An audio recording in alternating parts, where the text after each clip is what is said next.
Marshall Peak, Kabanata 3953. Nanalo. Ang mga nanonood sa mga stand sa paligid ng Azure Field ay hindi na makita kung ano ang nangyayari. Ang buong Azure Field ay nababalot ng pulang dugo na mga bulaklak, at malabo lamang na makita ng isa ang mga silhouette sa loob. Gayunpaman, hindi ito naging hadlang sa sigasig ng mga manonood na ito. Walang humpay na maririnig ang malalakas na hiyawan at iyak. Maraming tao ang malakas na sumisigaw sa pangalan ni Yuluocha. Makikita na medyo sikat ang babaeng ito sa Azure Arena. Maganda siya, maganda ang pangangatawan, at malakas, kaya natural na hinahanap siya ng maraming lalaki. Sa pribadong silid, tinitigan ni Pibuan ang larangan ng digmaan sa ibaba na may marangal na ekspresyon. Sa kanyang 4th grade heaven opening eyesight, natural niyang nakikita ng malinaw ang sitwasyon. Kung siya ang nasa kalagayan ni Yang Kai, wala siyang magagawa kundi ang aminin ang pagkatalo. Hindi man lang mahanap ni Yang Kai kung nasaan ang totoong katawan ni Yuluocha, kaya paano siya mananalo? Kung gusto niyang manalo, kailangan niyang hanapin muna ang kinaroroonan ni Yuluocha, ngunit nagkaroon ba siya ng paningin para gawin iyon? Sa Azure Field, nakaramdam din si Yang Kai ng pananakit ng ulo. Kung maaari, ayaw niyang ibunyag ang napakaraming trump card niya. Pagkatapos ng lahat, ito ang Azure Field, at maraming tao ang nanunood sa labanang ito. Ang pagsisiwalat ng ilan sa kanyang mga trump card ay maaaring humantong sa ilang problema. Ngunit ngayon na si Yuluocha ay kumikilos ng ganito, hindi man lang inihayag ang kanyang kinaroroonan, si Yang Kai ay talagang walang magawa. Bahagyang ibinaba ang kanyang ulo, ang buhok sa harap ng kanyang noo ay nagbigay ng makapal na anino, na nagpapahintulot sa mga talulot na sumayaw sa paligid niya at ang nakamamatay na hangarin na mapuno ng hangin, si Yang Kai ay nanatiling hindi gumagalaw. Isang kakaibang tunog ang muling umalangaw habang ang mga talulot ay nag-flutter, na bumubuo ng isang walang hangganang hanay ng pagpatay.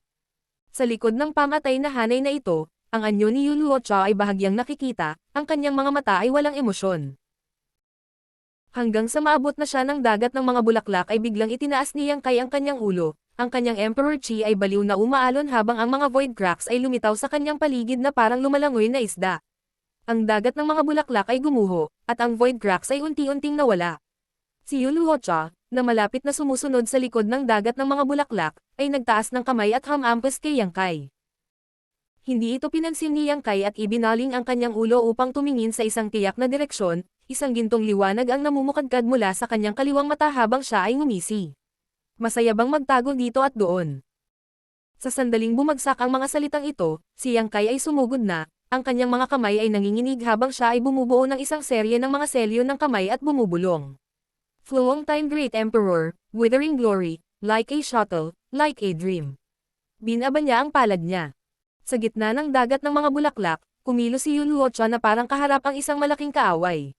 Ang kanyang mga pupils ay agad na lumiit sa laki ng dulo ng karayom.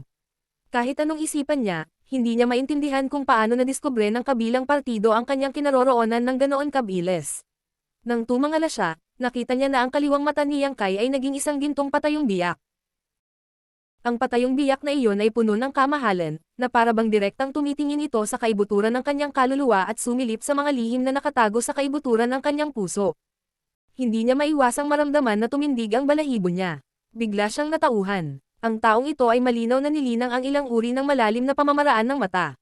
No wonder kaya niyang maabot ang ganoong level. Gusto niyang umiwas, ngunit natigil ang kanyang pag-iisip sa sandaling iyon. Sa oras na bumalik siya sa kanyang katinoan, ang lakas ng palad na iyon ay nasa kanya na. May nakakabinging dagandong, at ang walang katapusang dagat ng mga bulaklak ay tila nakatanggap ng utos. Gamulong sila at nagtipon sa kanyang harapan upang bumuo ng isang matibay na harang.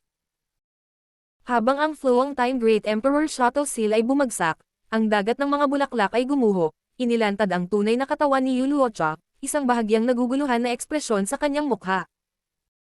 Kung nilinang ni Yang Kai ang Flowing Time Great Emperor Shuttle Seal noong mga unang araw, maaaring hindi niya taglay ang ganoong kapangyarihan, ngunit nasaksihan ni Yang Kai ang hindi mabilang na mga labanan sa pagitan ng Flowing Time Great Emperor at Mo Sheng sa sinaunang larangan ng digmaan at nakuha niya ang asensya ng dalawa, na nag-evolve ng sarili niyang martial Dao True Meaning. Hindi na siya nang ahas na magsabi ng kahit ano, ngunit itong Flowing Time Great Emperor Shuttle Seal ay umabot na sa rurok ng pagiging perpekto. Ito ay hindi mas masahol kaysa sa Flowing Time Great Emperor Shuttle Seal noong nakaraan. Tapos ka na.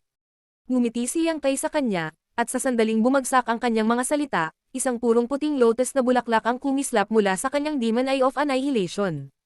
Namumulaklak na lotus, natigilan ang ekspresyon ni Yu Luocha, parang papel ang mga depensa ng kanyang spiritual energy. Isang napakalaking lotus na bulaklak ang lumitaw sa kanyang larangan ng paningin, ang mga talulot nito ay namumukadkad, mabilis na naubos ang kanyang spiritual energy. Bagamat pinalamutian din ni Yu Luocha ang sarili niyang dawsil, nasasakupan pa rin siya ng Emperor Realm. Sa mga tuntunin ng spiritual energy, paano siya maihahambing kay Yang Kai? Hindi pa banggitin ang pagpapakain ng soul-warming lotus sa napakaraming taon, ang spiritual energy ni Yang Kai ay mas malakas kaysa sa iba pang cultivator ng parehong antas. Maging ang pagkaing nakuha niya pagkatapos niyang makasama si Yu Raming ay naging dahilan ng pagtaas ng kanyang spiritual energy. Kahit na ang kanyang spiritual energy ay wala pa sa opening heaven boundary, ito ay nasa kalahating hakbang na opening heaven boundary. Sa sobrang sakit ng ulo, napasigaw si Yu Luocha at likas na hinimok ang kanyang spiritual energy na lumaban. Sa hindi inaasahan, habang hinihimok niya ang kanyang spiritual energy, mas mabilis na namumulaklak ang purong puting lotus. Sa isang kisap mata, ang buong bulaklak ng lotus ay namumukadkad, kaputian ng jade, walang bahid ng kahit isang maliit na alikabok, isang napakagandang tanawin na pagmasdan. Ngunit hindi ito ang wakas. Muling kumislap ang Demon Eye of Annihilation ni Yang Kai at biglang nagbago ang kanyang spiritual energy. Enraged Lotus. Ginamit ng Blossoming Lotus Secret Technique ang spiritual energy ng kalaban bilang pagpapakain upang mamulaklak ang mga purong puting lotus, ngunit ang Furious Lotus Secret Technique ay ganap na kabaligtaran. Ang namumulaklak na lotus ay sumara at binalot ang spiritual energy ng isang tao, tinatakan ang kanilang spiritual energy at katawan, pinuputol ang koneksyon sa pagitan nila. Masasabing kapag ang isa ay natama ng Furious Lotus Secret Technique, sila ay magiging isang walang isip na naglalakad na bangkay bago nila malutas ang secret technique na ito. Ang namumulaklak na lotus ay mabilis na nagsara, na bumabalot sa spiritual energy ni Yu Luocha. Kung siya ay nasa kanyang pinakamataas na kalagayan, maaaring makawala si Yu Luocha mula sa mga tanikala ng secret technique na ito, ngunit pagkatapos na tamaan ng Blossoming Lotus Secret Technique, ang kanyang spiritual energy ay lubhang nasira, kaya paano niya ito magagawa ngayon? Nanlalabo ang kanyang katawan at isip, na para bang siya ay ipinatapon sa isang daigdig ng walang katapusang kadiliman, na patuloy na nahuhulog ng walang katapusan. Ang walang hangganang dagat ng mga bulaklak ay gumuho, at ang tanawin ng Azure Field ay nakatatak sa mga mata ng mga nakapaligid na nanonood. Sa harap ng mga mata ng lahat, sina Yang Kai at Yu Luocha ay nakatayong hindi gumagalaw sa hindi kalayuan sa isa't isa sa gitna ng disyerto. Ang eksenang ito ay nagputaka sa mga nanonood kung sino ang nanalo at kung sino ang natalo. Hindi rin masabi ni Luo Hai. Mula nang lumitaw ang dagat ng mga bulaklak, wala siyang makita. Sa sandaling ito, hindi niya maiwasang magtanong. Shopkeeper Pei, nanalo ba si Master Yang? Ibinaling ni Pibuan ang kanyang ulo, na nagbigay ng takot kay Luo Hai. Dahil sa maikling panahon na ito, ang mga mata ng taong ito ay namumula sa dugo, at ang kanyang mga eyeballs ay duguan. Hindi napigilan ni Luo Hai na umatras ng ilang hakbang, at naninigas ang kanyang katawan.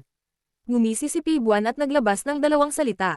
Nanalo siya. Pagkasabi nun, hindi niya napigil ang tumawa. Ha, nanalo siya. Itinaas niya ang kanyang mga braso sa sobrang tuwa, na para bang siya ang nanalo. Walang paraan na hindi siya ma-excite. Nasa dulo na siya ng kanyang lubad, nanghihiram ng pera para bayaran ang kanyang mga utang, ngunit hindi pa rin siya sapat. Wala siyang choice kundi ang magsugal, at talagang inikot niya ang mga lamesa. Sa ganitong paraan, hindi na niya kailangang mag-alala tungkol sa pagpapadala ng punong tanggapan ng mga tao upang suriin ang mga account. Habang tumatawa si Pibuan, itinaas ni Yang Kai ang kanyang kamay at bahagyang tinapik ang noo ni Yu Luocha. Bumagsak sa lupa ang buong katawan ni Yu Luocha kasabay ng malakas na putok. Nakadilat ang kanyang mga mata, ngunit wala ni katiting na buhay sa mga ito.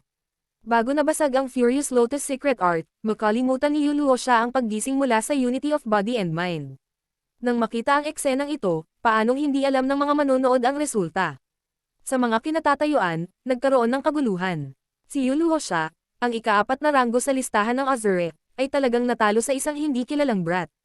Ang pangunahing punto ay hindi man lang nila nakita kung paano natalo si Yu Luocha. Maraming tao ang tumaya ng husto kay Yu Luocha, at sa oras na ito, natural silang nagmumura at sumisigaw na ang Azure Field ay lihim na minamanipula, at may malilim na balak. Sa kabilang banda, ang Azure Field ay nagbingi-bingihan, at ganap na hindi pinansin ang mga ito. Muling tumunog ang hindi maipaliwanag na boses na iyon, na nagpapahayag ng tagumpay ni Yang Kai. Sa field, nagbago ang tanawin. Mabilis na naglaho ang disyerto, at muling tumayo ang dalawang matataas na plataporma. Isang babae ang sumugod sa Azurafield at mariing pinandilatan si Yang Kai. Pagkatapos, binuhat niya si Yuluosha at nawala sa isang iglap. Tila nag-iisip ng paraan kung paano siya magamot. Masayang bumalik si Yang Kai sa orihinal na daanan. Sa daanan, nandoon pa rin ang lalaking nanguna sa kanya dito, at bahagyang tumango siya kay Yang Kai. Binalikan ni Yang Kai ang pagbati at dumiretso sa pribadong silid ni Peibuan. Master Yang, agad siyang binati ng iilan sa mga tauhan ng 100 Refinements Hall. Ang kanilang saloobin ay napakainit, at sila ay tumango at yumoko ng ilang sandali. Lumingon si Yang Kai sa paligid at sumimangot. Nasaan ang shopkeeper mo? Walang bakas ng Peibuan sa pribadong silid. Tumakas ba ang lalaking ito?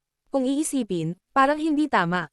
Naroon pa rin ang 100 Refinements Hall, kaya saan siya pupunta? Bukod dito, ang taong ito ay nanumpa sa kanyang Daoist Heart dati, kaya hindi niya sisirain ang pangako. Sinabi ni Luo Hai. Pumunta si Shopkeeper Pei para humingi ng pera. Anong pera? Natigilan si Yang Kai. Sinulyapan ni Luo Hai ang mga manggagawa mula sa 100 Refinements Hall at sinabing, nakipagpustahan ang Shopkeeper Pei. Kung manalo ka, siya ang mananalo. Natawa si Yang Kai. Napakalaki ng tiwala niya sa akin. Magkano ang bet niya sa akin? Umiling si Luo Hai. Hindi rin niya alam. Tumingin si Yang Kai sa mga tauhan ng 100 Refinements Hall, at ngumiti ang isa sa kanila na humihingi ng paumanhin. Hindi gaano, hindi gaano. Magkano ang hindi gaano? Nagtaas ng daliri ang staff. Itinaas ni Yang Kai ang kanyang kilay. 1,000,000. Umiling ang staff. 10,000,000. Nagulat si Yang Kai. Tumango ang staff. Pinilit ni Yang Kai ang kanyang dila. Si Peibuan ay talagang tanga. Wala siyang gaanong alam tungkol sa kanya, ngunit nagkaroon siya ng lakas ng loob na tumaya ng 10,000,000 heaven opening pills. Biglang kumislap ang mga mata ni Yang Kai, at napakunot ang noo niya. Ano ang posibilidad ko? Biglang naging ang ekspresyon ng shop assistant. Medyo awkward habang kinakamot niya ang mukha niya. Ayaw niyang sumagot, pero hindi pa rin may tatago ang bagay na ito. Casual lang lumabas si Yang Kai at tumingin-tingin sa paligid para malaman, kaya mabilis siyang sumagot. 1 sa 4. His. Si Yang Kai ay huminga ng malamig na hangin at nagngangalit ang kanyang mga ngipin. Si Shopkeeper Pei ay mayaman. Ang posibilidad ay 1 hanggang 4, kaya ang 10,000,000 ay kumita ng 40,000,000. Kalokohan. Hindi katakatakang napaka-generous ng lalaking iyon, na kung manalo siya, hindi lang siya bibigyan niya ng 10,000,000, pero personal din niyang babayaran siya ng 1,000,000. Kung ikukumpara sa 40,000,000, ano ang 1,000,000? Ngayon ay tila nakalkulan na niya ito. Biglang nakaramdam ng sakit ng ngipin si Yang Kai. Siya ay lumaban ng husto sa entablado hanggang sa kamatayan, ngunit sa huli, iba pa ang nakinabang. Gayunpaman, wala siyang magagawa tungkol dito. Hindi na niya mababago ang sinabi niya kanina. Master Yang, sinabi ni Shopkeeper Pei na baka kailanganin niya, kaya hiniling niya na bumalik kami sa 100 Refinements Hall at hintayin siya. Makakaasa ka daw na tiyak na ibibigay niya sa iyo ang 11,000,000. Ngumuso si Yang Kai. Hindi siya nang ahas na ibigay ito sa akin. Marshall Peak, Kabanata 3,954. Isang galit na may-ari. Matapos maghintay ng wala pang 1 oras sa pangunahing bulwagan ng 100 Refinements Hall, nagmula sa labas ang tawa ni Peibuan. Brother Yang, nasaan si Brother Yang?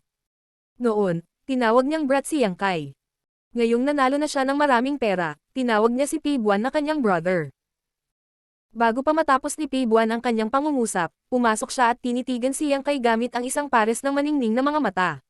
Dumiretso siya kay Yang Kai at tinapik ito sa balikat. Brother, ikaw talaga ang maswerteng bituin ko. Ngumuso si Yang Kai. Sa tingin ko ikaw ang aking tagapagligtas. Kinailangan niyang ibigay ito kay Peibuan. Hanggang ngayon ay hindi pa rin niya maisip kung saan nakuha ni Peibuan ang lakas ng loob na tumaya ng 10,000,000 sa kanya. Paano kung mawala siya? Walang pinagkaiba. Ikinaway ni Peibuan ang kanyang kamay at tumingin sa tasa ng tsaa ni Yang Kai. Kumunat ang noo niya. Tara, palitan mo ako ng tsaa. Ihain mo sa akin ang pinakamasarap na tsaa. Huminto ka, magbayad ka muna. Iniunat ni Yang Kai ang kanyang kamay nang hindi sinasadya. Masyadong tamad si Yang Kai na makipag-ugnayan sa gayong hooligan. Mas mahalaga na ayusin ang account at umalis ka agad. Huwag kang mag-alala, inihanda na ng haring ito ang lahat para sa iyo. Pagkasabi nito, umupo siya at tinulak ang isang space ring sa mesa patungo kay Yang Kai. Kinuha ni Yang Kai ang singsing at iniskan ito gamit ang kanyang divine sense para bilangin ang pera. Nakangiting tumingin sa kanya si Peibuan. Brother Yang, hindi ko akalain na napakagaling mo sa pakikipaglaban. Napakadali mong natalo si Yuluosha. Interesado ka bang lumaban ng ilang round pa? Si Yang Kai ay multitasking. Nagpatuloy siya sa pagbibilang ng pera habang sinusulyapan si Peibuan. Sabi ni Peibuan, pang-apat lang si Yuluosha sa human list. Bagamat hindi siya masama, kulang pa rin siya kumpara sa tatlo. Kung interesado ka, aayusin ko na makipaglaban ka sa kanila. Kung manalo ka, kikita ka ng malaki. Itinaas ni Yang Kai ang space ring sa kanyang kamay at kinamayan ito. May pera ako, hindi ako lumalaban. Tumawa si Peibuan. Anong klaseng pera ito? Ang 10 milyon nito ay tribute, hindi sa iyo, 1 milyon lang.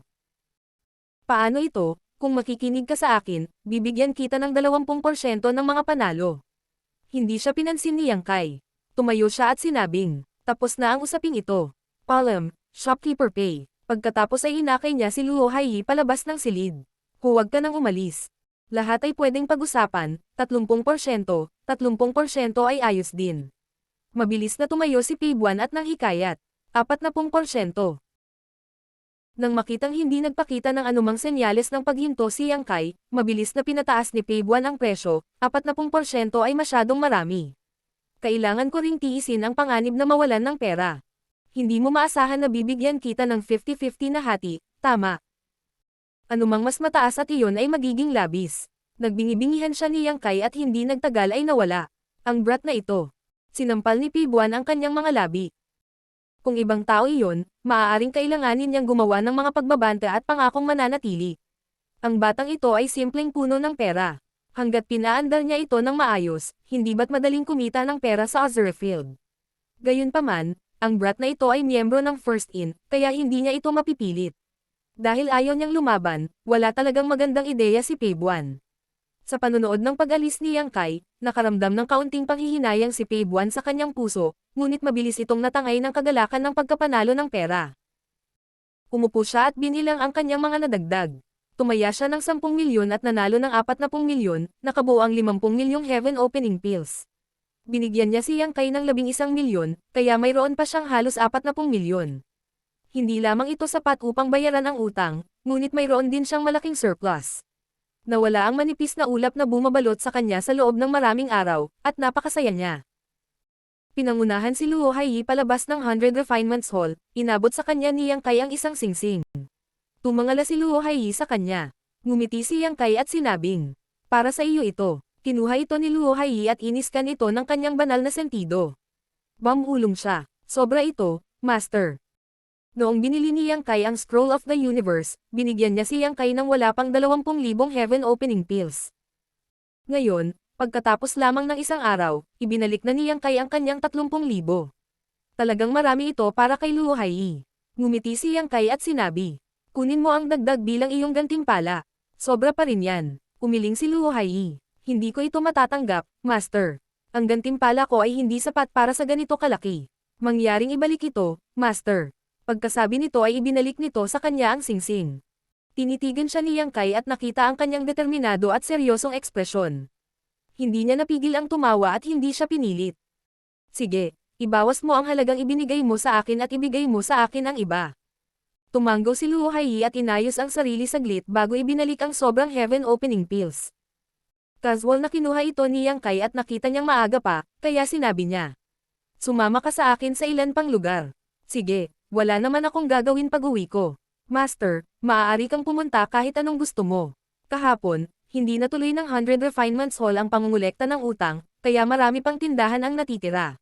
Tinansya ni Yang Kai na aabutin ng hindi bababa sa 3 o 4 pang araw bago matapos. Sa mga sumusunod na tindahan, hindi siya nakatagpo ng mga taong tulad ni Peibuan. Iniabot niya ang isang greeting card, sinabi ang kanyang layunin sa pagdating, at ipinakita ang token ng Lady Boss. Magalang siyang tinanggap ng lahat ng mga tindera. Tulad ng dati, pumayag siya sa isang buwang deadline. Sa isang kisap mata, sumapit ang gabi. Kahapon, wala siyang dalang pera at ayaw nang bumalik sa inn, kaya nanatili siya sa lugar ni Luo Hai sa magdamag. Ngayon, 11 milyon lang ang kinita niya. Gustong bumalik ni Yang Kai at iulat ang magandang balita sa Lady Boss, kaya hinayaan niyang bumalik muna si Luo Hai. Pagkatapos pumayag na magpatuloy bukas, dahan-daang naglakad si Yang Kai papunta sa unang tindahan. Hindi nagtagal, bumalik siya sa inn. Ang unang tindahan ay masikip pa rin. Maraming mga katulong ang tumatakbo sa paligid at ang accountant ay nakatayo sa likod ng counter, kinakalikot ang isang abacus. Puno na ang in. Humanap ka na lang ng ibang lang. Napansin ng accountant na may paparating at sinabing hindi nakataas ang ulo. Kumatok si Yang Kai sa mesa. Nasaan ang lady boss? Napaangat ang ulo ng accountant. Ikaw pala. Akala ko bisita ka. Itinuro niya ang likod bahay at sinabing. Nasa kwarto siya. Tumanggo si Yang Kai. Kung ganoon ay ituloy mo ang iyong negosyo. Dumiretso siya sa likod bahay. Itinaas ng accountant ang kanyang ulo at tumingin sa kanyang likuran. Umiwas siya ng leeg at sinabi sa mahinang boses. May daan patungo sa langit, ngunit hindi mo ito tinatahak. Walang pintuan sa impyerno. Bakit ka mag-abala? Naglalakad papunta sa likod bahay, nakita ni Yang Kai ang isang taong nakatayo, nakasquat, at nakatayong muli sa sulok ng bakuran. Parang may dinadala siya sa balikat niya. Nagulat si Yang Kai. Lumapit siya at nalaman na ang taong ito ay si Lao Bai. Nagkatinginan sila. Ngumisi si Lao Bai sa kanya at sinabing, bumalik ka na. Oo, tumanggo si Yang Kai at tiningnan siya ng may pagtataka. Anong ginagawa mo? Wala. Nahihirapang bumangon si Lao Bai. Halos malagutan siya nang hininga nang magsalita siya. Makikitang hindi magaan ang nasa balikat niya. Naglilinang ako. Nagtatanim dito. Nalito si Yang Kai. Hindi niya alam kung anong meron sa lalaking ito. Kung gusto niyang magtanim, maghanap siya ng angkop na lugar. Bakit siya pumunta sa bakuran ng lady boss para magtanim? Yang Kai, bumalik ka na. Sa silid na may kumikislap na kandila, dumating ang malamig na boses ng lady boss. Bumalik na ako, lady boss. Sigaw ni Yang Kai. Sinulyapan niya si Bai Chi, umiling at hindi pinansin.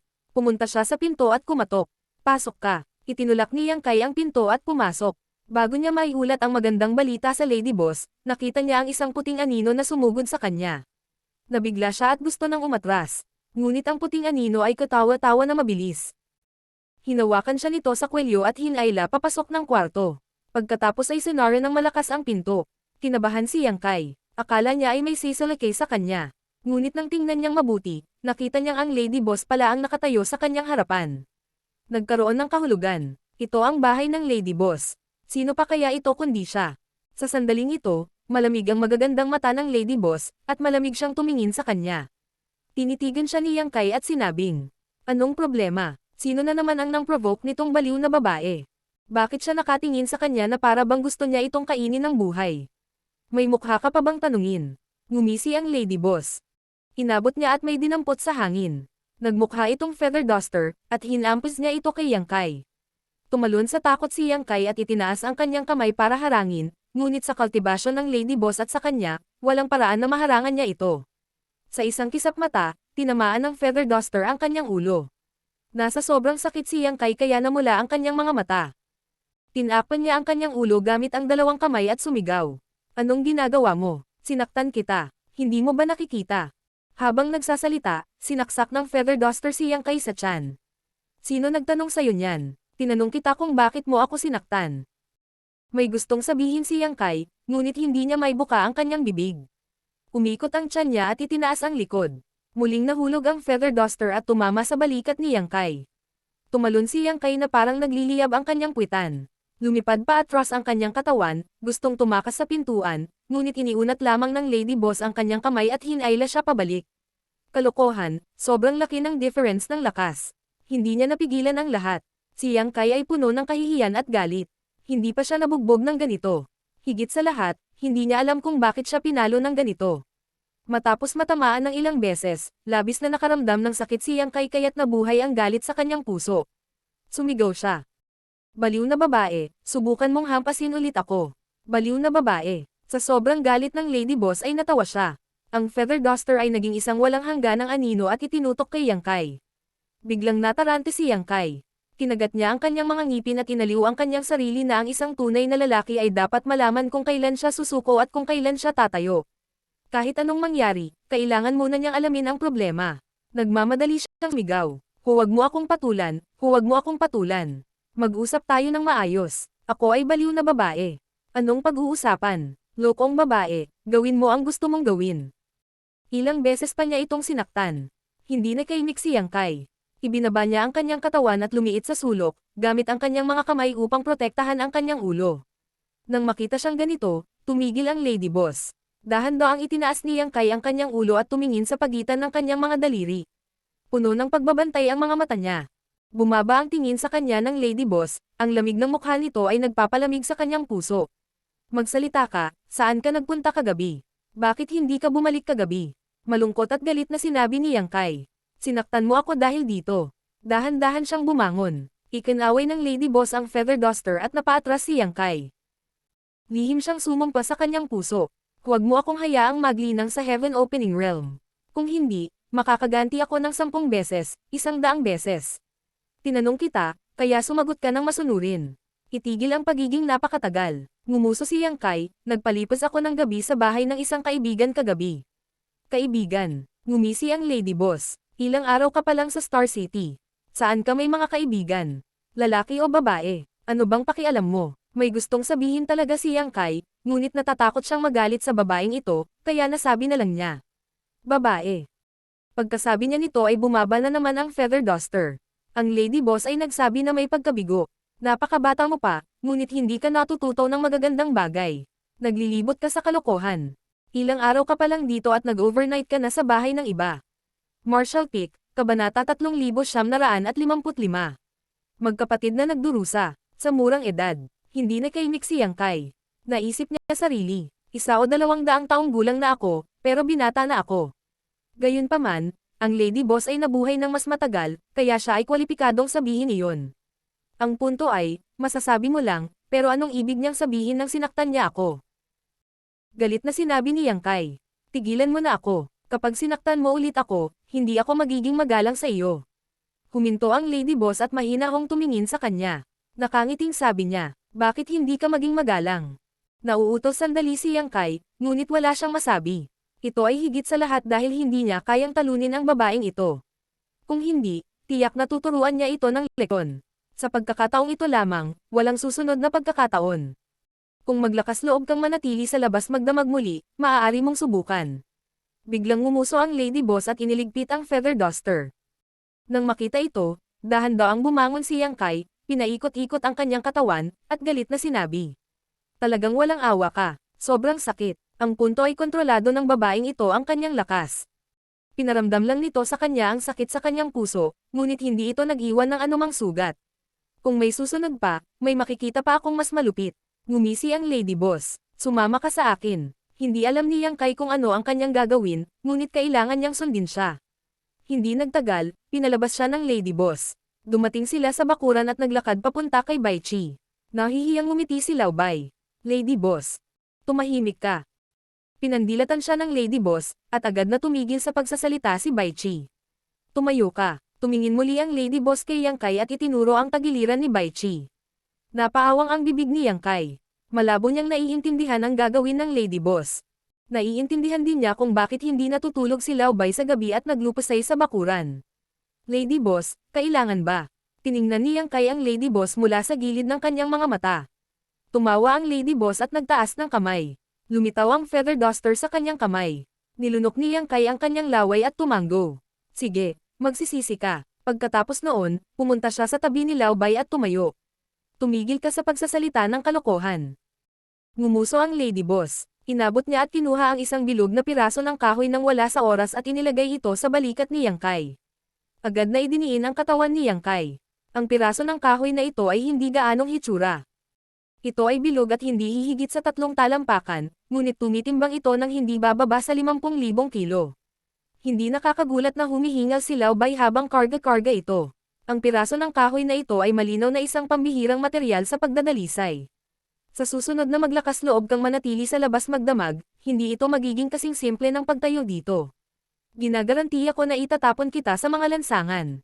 Ngumuso ang Lady Boss, pinitik ang kanyang manggas, at pumasok sa bahay. Tumanggo si Lao Bai at yumoko sa likod niya. Lady Boss, magpahinga ka ng maaga. Sa sobrang lakas, sinara ng malakas ang pinto. Tuluyan na siyang hindi pinansin ng Lady Boss. Sa looban, umihip ang malamig na simoy ng hangin. May daladalang troso ang magkapatid at nagkatinginan ng nakakaloko. Ito ay masyadong malaking pang-aapi. Biglang sinabi ni White, hindi ba 2 gabi na lang? Kailangan bang gumawa ng ganoong kalaking kaguluhan? Sinulyapan siya ni Yang Kai at nginisyan. Pumikit siya at nag-concentrate. Bagamat medyo nakakahiya ang kasalukuyang sitwasyon, at least walang nakakaalam nito. Ituturing na lang niya ito bilang pagsasanay. Noong una ay gusto niyang kolektahin ang 10 milyong yuan na utang at sabihin sa Lady Boss ang magandang balita, ngunit ngayon ay ayaw na niya. Nagdaldal si Laobay sa gilid at nagalit. Sa wakas, nagalit niya ang Lady Boss. Sinampal niya ito sa hangin at bumagsak ito sa lupa.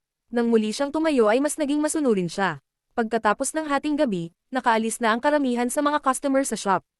Ang accountant, ang kusinero, at ang iba pang mga katulong ay walang magawa. Nagtakbuhan silang lahat sa likod bahay para manood. Sina Yang Kai at Laobay ay halos magalit hanggang mamatay. Nang sumapit ang bukang liwayway, sinabi ni Yang Kai, "Lady Boss, dapat tayong lumabas at mangolekta ng utang. Mawala ka." Ang boses ng Lady Boss ay nanggaling sa bahay. Nagkatinginan sina Yang Kai at Laobay. Mabilis nilang inilagay ang troso sa lupa at nawala sa paningin. Matapos magdusa ng isang pagkawala, sina Yang Kai at Laobay ay mas masunurin sa mga susunod na araw. Bumalik sila sa gabi at lumabas muli sa umaga upang mangolekta ng utang. Makalipas ang ilang araw, tumakbo na ang karamihan sa mga tatakbo sana. Ang natitira na lang ay maghintay ng isang buwan. Binayaran ni Luo Hai ang pera, at espesyal na tinatrato siya ni Yang Kai sa isang pagkain bilang pasasalamat. Sa katunayan, gusto ni Yang Kai na dalhin si Luo Hai sa First Inn. Maganda ang negosyo ng First Inn ngayon. Masyadong abala ang mga tauhan ng shop. Hindi gaanong pressure ang magkaroon ng isa pang katulong. Kung makapasok si Luo Hai sa First Inn, ito ay isang magandang bagay para sa kanya. Hindi banggitin kung mas mataas ang sahod kaysa sa kung siya ay isang gabay, at least may aasahan siya sa hinaharap. Pagkatapos ng lahat, ito ay ang First Inn. Kahit isang utusan lang, hindi sila mga tao na maaaring pukawin ng mga ordinaryong tao. Gayunpaman, naramdaman ni Yang Kai na wala siyang karapatang magsalita sa First Inn. Kamakailan lang ay sinusundo siya ng Lady Boss. Hindi niya ito gusto kahit saan man siya magpunta. Sa oras na ito ay magiging kontraproduktibo. Nagpa siya si Yang Kai na maghintay ng ilang oras. Matapos niyang maibalik ang lahat ng utang, sasamantalahin niya ang pagkakataon na banggitin ito. Mas mabuti kung pumayag ang Lady Boss, ngunit wala siyang mawawala kahit na hindi. Hindi niya sinabi kay Luo Hai ang tungkol dito. Hindi pa huli para sabihin sa kanya kapag nakumpirma na ito. Naisip niya na hindi nito tatanggihan ang gayong magandang intensyon. Mapayapang lumipas ang mga sumunod na araw. Sa araw, siya ay nagpapatakbo sa First Inn. Sa gabi, kapag nakaalis na ang karamihan sa mga customer, magkakaroon siya ng oras para maglinang. Sa panahong ito, ilang beses dumating ang shopkeeper ng 100 Refinements Hall na si Peibuan. Pagkatapos bumisita sa Lady Boss, dumiretso siya kay Yang Kai. Ang kahulugan sa likod ng kanyang mga salita ay nais niyang itali siya sa Azure Field upang kumita muli ng pera. Si Yang Kai ay natural na hindi interesado. Bagamat natalo niya si Yu Luosha noong nakaraan, inilantad din niya ang pagkakaroon ng Demon Eye of Annihilation. Kung malalaman ng mga tao ng 10,000 Demon Realm, hindi niya alam kung anong klaseng kaguluhan ang ay dudulot nito. Bukod dito, hindi kapos sa pera ngayon si Yang Kai.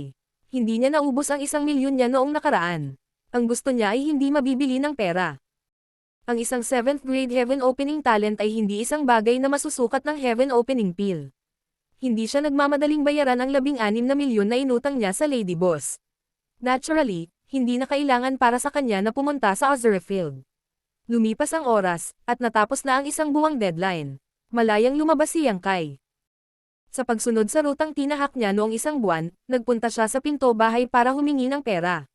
Masasabing naging maayos ito. Ang mga pangalawang klas na puwersang iyon ay hindi kayang pukawin ang First Inn. Nagpadala sila ng mensahe sa punong tanggapan upang magtanong tungkol sa sitwasyon, at kinumpirma na ang pagkasira ng First Inn ay talagang sanhi ng kanilang sariling mga eksperto. Karamihan sa kanila ay madaling binayaran ang 10 milyong utang. Pagkatapos ng pagtakbo sa loob ng 6 o 7 araw, sa 19 na tindahan, 13 ang nagbayad. Hindi naman sa hindi nagbayad ang natitirang 6, ngunit hindi maliit na halaga ang 10 milyon, kaya kailangan nila ng ilang oras para makapaghanda. Si Yang Kai ay hindi isang hindi makatwirang tao, kaya agad siyang sumang-ayon. Ibinigay niya ang deadline ng pagbabayad at pumayag na bumalik kapag ang oras ay tama. Makalipas ang ilang araw, nakatanggap lang si Yang Kai ng 10 milyon mula sa isang tindahan. Habang naglalakad sa kalsada, bigla niyang narinig na may tumawag sa kanya. Tumangala siya at nakita si Bai Chi na kumakaway sa kanya mula sa ikalawang palapag ng isang restaurant. Ito ay talagang isang pagkakataon. Hindi masyadong malaki ang Star City, pero hindi rin maliit. Si Yang Kai ay tumatakbo ng napakaraming araw, ngunit ito ang unang pagkakataon na nakilala niya si Laobay. Walang sabi-sabi, umakyat siya sa itaas. Nakita niya si Lao Bai na nakaupo sa isang mesa sa tabi ng bintana, umiinom mag-isa. Umupo si Yang Kai sa tapat niya at hiniling sa waiter na dalhan sila ng isang set ng kubyertos. Masayang uminom ang dalawa. Pagkatapos ng 3 beses na pag-inom, sinabi ni Lao Bai, "Kumusta ang sitwasyon sa panig mo?" Kinuha ni Yang Kai ang ilang pagkain at sinabing casual. May natitira pang 2 tindahan. Napagkasundoan na nila ang oras para kunin ang pera. Paano ka? Sinampal ni Lao Bai ang kanyang mga labi at sinabi. Sa katunayan, walang problema. Iisa lang ang shop na medyo mahirap. Alin? Natigilan si Yang Kai. Dahil manghihingi sila ng pera, dapat na bumisita sila. Mayroon talagang isang tao na nang-ahas na hindi ibigay ang pera sa first in. Hindi niya maiwasang ma-curious. Sinabi ni Lao Bai. Fendian Auction House. Sumimangot si Yang Kai. Ang ari-arian ng Fendian Blessed Land.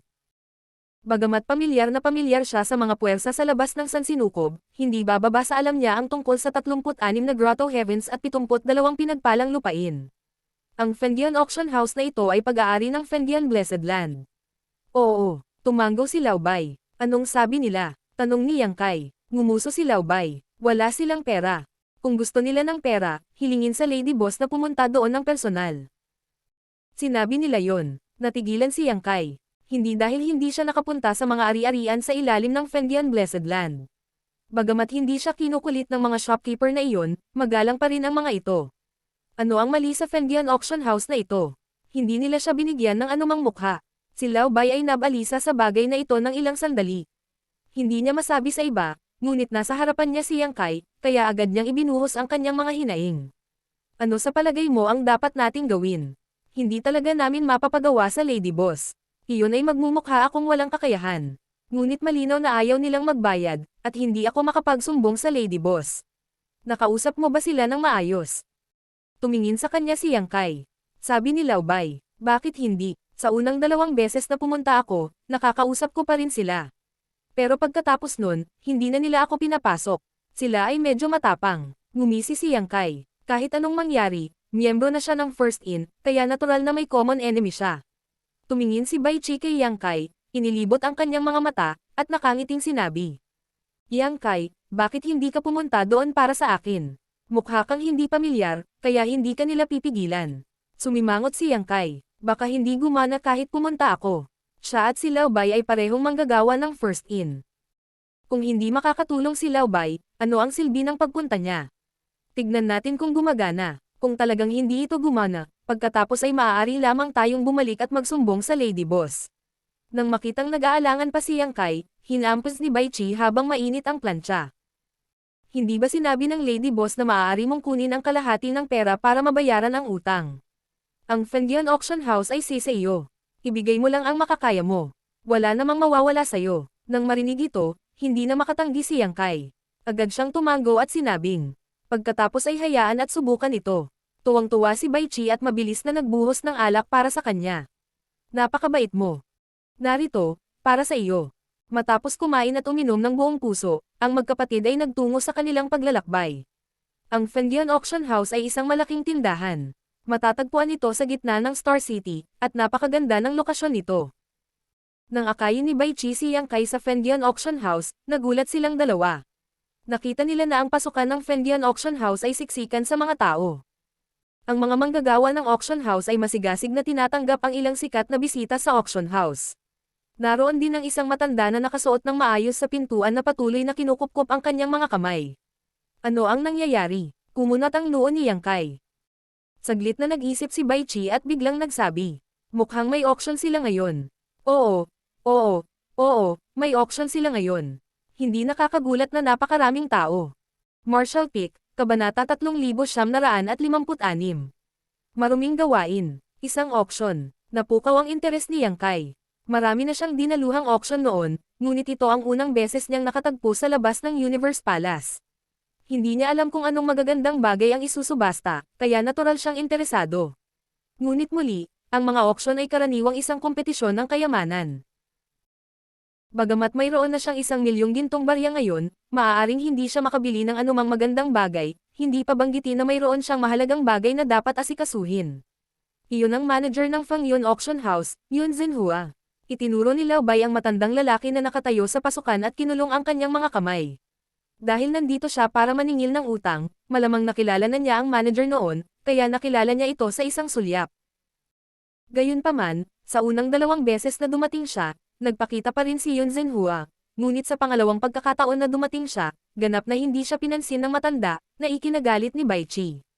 Tara na at salubungin natin siya. Tumawag si Yang Kai at naglakad patungo kay Yun Zhenhua kasama si Lao Bai. Sa pasukan ng auction house, nakangiti si Yun Zhenhua mula tenga hanggang tainga. Bagamat siya ay mula sa Fangyun Blessed Land at inayos na mga siwa sa auction house, marami sa mga taong dumating upang lumahok sa auction sa pagkakataong ito ay mga sikat na figure, at ang kanilang paglilinang at katayuan ay hindi mas mababa sa kanya. Natural, kailangan niyang tumayo dito at personal na tanggapin ang mga ito, kung hindi, ito ay tila hindi sinsero. Nang humihiling siya sa isang katulong na dalhin ang isang matandang kaibigan sa bulwagan, isang boses na puno ng enerhiya ang biglang tumunog sa kanyang mga tainga. Ang first in, si Yang Kai, ay bumabati kay manager yon. Sumimangot si Yun Zhenhua at lumingon sa likod, sumulyap kina Yang Kai at Bai Qi, at bakas ng pagkainip sa kanyang mga mata. Bakit ka narito muli? Ikinulong ni Bai Qi ang kanyang mga kamay at sinabing, patawarin mo ako, manager yon, ang maliit na ito ay sumusunod lamang sa utos. Kung si manager yon ay hindi makikipagtulungan, ang maliit na ito ay hindi makakapag-ulat. Hinawakan din ni Yang Kai ang kanyang mga kamay at sinabing, manager yon, pwede ba tayong mag-chat sa loob? Medyo malamig ang mukha ni Yun Zhenhua. Karaniwan, hindi niya pinapansin ang 2 brats na ito, ngunit ngayon ay isang mahalagang araw para sa bahay ng auction, at hindi magandang gumawa ng gulo sa harap ng pasukan, kaya tumanggaw siya at sinabi. Pumasok kayong 2 at hintayin mo ako, darating ang matandang ito. Pagkatapos sabihin niyon, tinawag niya ang isang katulong at pinangunahan sina Yang Kai at Bai Qi papasok sa auction house. Pagkapasok sa isang side hall ay umalis na ang waiter. Umupo sina Bai Qi at Yang Kai sa tapat ng mesa sa isa't isa. Palihim na ipinadala ni Lao Bai ang kanyang boses kay Yang Kai. Naramdaman mo ba ito? Mukhang walang balak ang tindera na si Yun na ibalik ang pera. Sumimangot si Yang Kai at sinabing, nilinaw mo ba sa kanila ang mga bagay-bagay? Sabi ni Bai Qi, paanong hindi ko ito malilinaw? Sinabi ko ito sa unang pagkakataon na dumating ako, ngunit hindi niya ako pinansin. Ano ang magagawa ko? Tumanggo si Yang Kai. Sa katunayan, mula sa ugali ni Yun Zhenhua, masasabi niyang hindi magiging madali ang account ng Fangyun Auction House. Ngunit dahil nandito na siya, maaari niya itong subukan. Mahigit 1 oras silang naghintay, ngunit walang bakas ng Yun Zhenhua. Ang masama pa ay wala kahit isang tasa ng tsaa. Dumilim din ang mukha ni Yang Kai. Bagamat siya at ang kultibasyon ni Old Bai ay hindi mataas at hindi sila sikat, sila pa rin ang mga kinatawan ng first in. Kung tutusin mula sa ugali ni Yun Zhenhua, halatang hindi niya inilagay ang first in sa kanyang mga mata. Saan nanggaling ang matandang ito? Bakit siya naging mayabang? Hindi banggitin ng anupaman, ang unang Jude origin na pinuntahan ni Yang Kai upang mangolekta ng utang ay pag-aari din ng 9 Stars Blessed Land. Ang manager, si Gong Sanhong, ay nakabayad na ng 10 milyon sa utang. Kung ikukumpara, si Yun Zhenhua ay labis na mayabang. Kung hindi alam ni Yang Kai ang kanyang background, iisipin niyang ang first in ay pag-aari ng ilang blessed land. Pagkatapos ng isa pang 10 minuto, biglang itinulak ni Yun Zhenhua ang pinto at pumasok. Mabilis na tumayo sina Yang Kai at Bai Qi. Nang hindi binibigyan ng pagkakataon ng dalawa na magsalita, sinabi ni Yun Zhenhua. Hindi alam ng matandang ito ang katotohanan ng pagkasira ng first in, at hindi ko rin alam kung may kinalaman ang mga eksperto ng first in. Kung gusto mong itanong para sa kabayaran, natatakot ako na napunta ka sa maling lugar. Ngayon, ang aking Fangyun Auction House ay may napakahalagang auction. May importanteng gagawin ang matandang ito, kaya pagpasensyahan mo na ako. Maaari na kayong lumabas. Pagkatapos niyang sabihin iyon, tumalikod siya at umalis, hindi man lang tinitigan sina Yang Kai at Lao Bai. Nang matapos siyang magsalita, 2 lalaking nakasuot ng masikip na damit ang nagtulak ng pinto at pumasok, na malamig na nakatingin kina Yang Kai at Bai Qi. Ang 2 lalaking ito ay may malalakas na aura sa paligid nila, at ang world force ay nag-iiba-iba. Malinaw na sila ay Heaven Opening Realm Cultivator. Shopkeeper yon, shopkeeper yon. Sumigaw si Bai Qi at hahabulin na sana sila, ngunit bago siya makarating sa pinto, hinampas siya ng isa sa mga lalaki sa balikat, at agad siyang natigilan. Sa ilalim ng panggigipit ng kabilang partido, dahan-daang tumingkayad si Bai Qi at mahinang parang luluhod na siya. Nanliit ang mga mata ni Yang Kai nang makita niya ito, at agad siyang sumuntok. Lumapit ang isa pang lalaki at marahang itinaas ang kanyang kamay, pinigilan ang kanyang kamao, at ngumisi. Naglakas loob ka bang lumaban sa Fangyun Auction House? Nililigawan mo si kamatayan. Kinagat ni Yang Kai ang kanyang mga ngipin at sinabing, subukan mo kung maglakas loob ka. Hindi duwag ang mga tao sa first in. Dumating lang siya para maningil ng utang at hindi niya inaasahan na magiging ganito ang mangyayari. Galit na galit si Yang Kai. Ang paglabas ng pangalan ng first in sa wakas ay naging dahilan ng kanilang dalawa.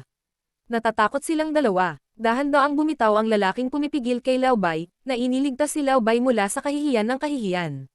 Pakiusap, kayong dalawa. Iminuwestern ng isa sa mga cultivator ng Heaven Opening Realm ang kanyang kamay. Hinaplos ni Lao Bai ang kanyang balikat at nagngangalit ang kanyang mga ngipin habang nakatitig sa lalaking muntik nang magpaluhod sa kanya. Namumula ang kanyang mga mata habang mabangis na sinabi, Second Grade Heaven Opening Realm, napakahusay. Tatandaan ko ito. Kapag umabant ako sa Heaven Opening Realm, ang una kong gagawin ay paluhod ka sa harapan ko at tawagin akong ama. Napakaraming kalokohan. Kung ayaw mong umalis, edi wag kang umalis. Ngumisi ang lalaki, hindi man lang natatakot. Ang Heaven Opening Realm ay hindi ganoon kadaling umunlad. Kahit na ang kapangyarihan ng yin-yang, at 5 elements ay ganap na pinakipot, kung gusto ng isang tao na hatiin ang mundo sa kanilang katawan, kailangan nilang harapin ang isang malaking panganib. Kung sila ay pabaya, ang kanilang katawan ay sisabog, at walang ibang kahihinatnan. Bukod dito, kung mas mataas ang grado ng Heaven Opening Realm, mas malaki ang panganib. Dahil dito, para sa isang cultivator, hindi dahil kung mas mahusay ang kalidad ng enerhiya na kanilang naipon, mas magiging maliwanag ang kanilang kinabukasan.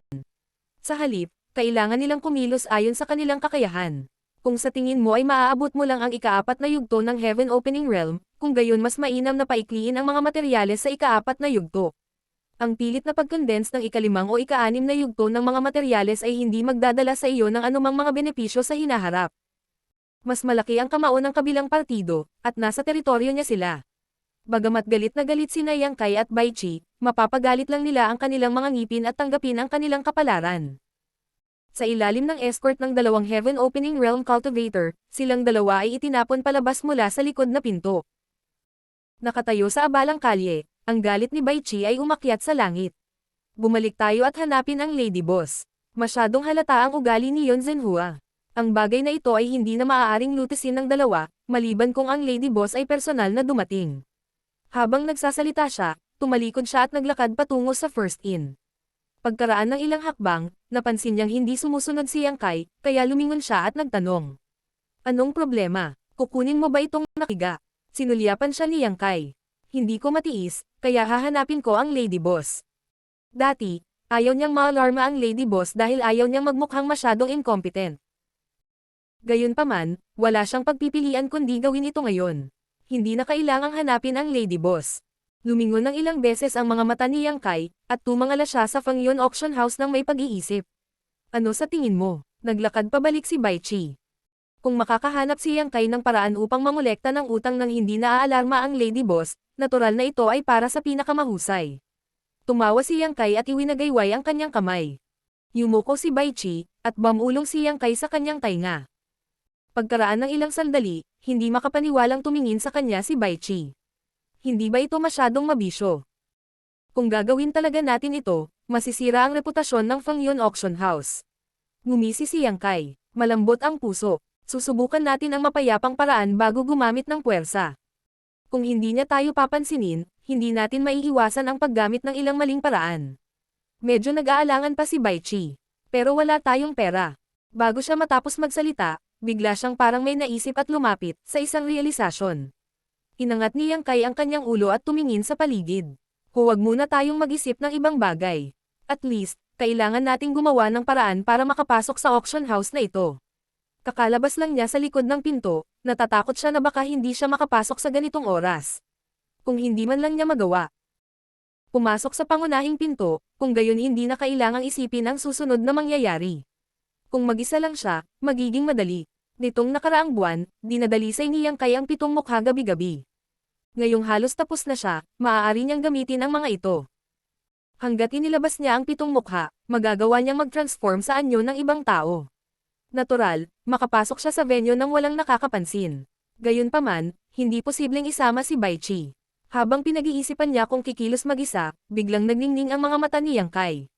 Kinaway-kaway niya ang kanyang kamay at sinabing, "Sumunod ka sa akin." Hindi kalayuan sa kabilang kalye, isang grupo ng mga tao na nakasakay sa mga kabayo at mga kabayo ang humahagibis. Ang pinuno ay isang malaking tao na may mabangis na ekspresyon. Ito ay ang tindera ng 100 Refinements Hall, si Pei Buwan. Si Pei Buwan ay medyo komportableng namuhay kamakailan. Sa tulong ni Yang Kai, nakakuha siya ng 40 milyong opening heaven pills, nabayaran ang kanyang mga utang, at nabayaran ang mga account ng tindahan. Nagpadala ang punong tanggapan ng mga tao upang suriin ang mga account, ngunit wala silang nakitang mali.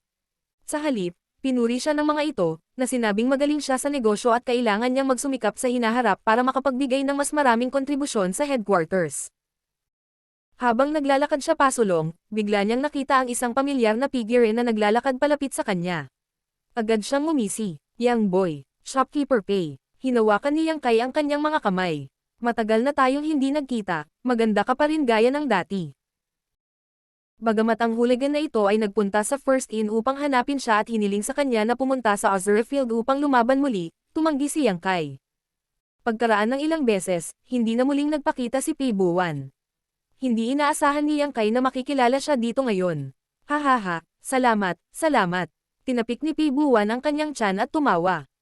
Shopkeeper Pei, may kailangan ako sa tulong mo, iniisip ko kung si Shopkeeper Pei ay. Nang hindi na hinintay si Yang Kai na matapos magsalita, ang lalaking ito ay buong kabayanihang kumaway ng kamay. Ano ang kailangan mo? Tutulungan ka ng haring ito kung kaya niya. Laming-galing si Yang Kai sa paligid at mamulong. Shopkeeper Pei, mangyaring sundan ako. Nagpakita ng kaina-hinalang ekspresyon si Pei Buwan. Nang makita siyang palusot na parang walang kwenta, hindi niya maiwasang ma-curious. Agad niyang pinamunuan ang isang grupo ng mga tao at sumunod. Naglalakad sa isang maliit na eskinita, inutusan ni Pei Buwan ang kanyang mga nasasakupan na bantayan ang pasukan. Pagkatapos ay tumingin siya kay Yang Kai at sinabing, "Ano ang problema? Bakit napakalihim mo?" Humalaklak si Yang Kai. Tanungin ko, nandito ba si Shopkeeper Pei para lumahok sa Fendian auction? Kung hindi, kung gayon hindi na kailangang magsabi ng anuman. Kung meron man, magagamit niya ang pagkakataong ito para makalusot.